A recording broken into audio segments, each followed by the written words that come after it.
Okay, quick overview of our successful hack today. First successful stream, I think.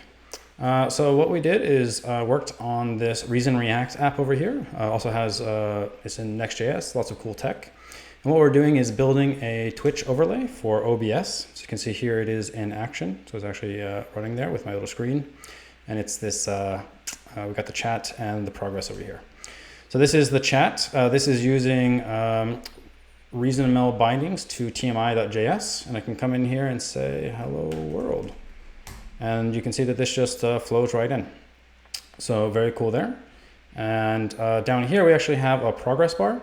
So what this is as I'm hacking on stream, anything that I have labeled streaming is going to count for this progress.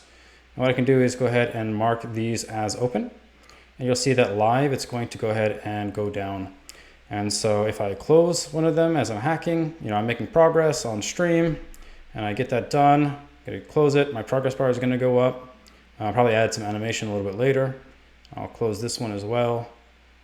And we're up to 100%. So yeah, this is working well. And we have this like lovely overlay. We have our chat coming in up here. I'll get the animation in for our progress, and then we'll just have a little Reason React. And this is actually using Reason Relay underneath the hood, so super advanced, super cool. Uses WebSockets, so this is coming live from GitHub via OneGraph. It's been a lot of fun.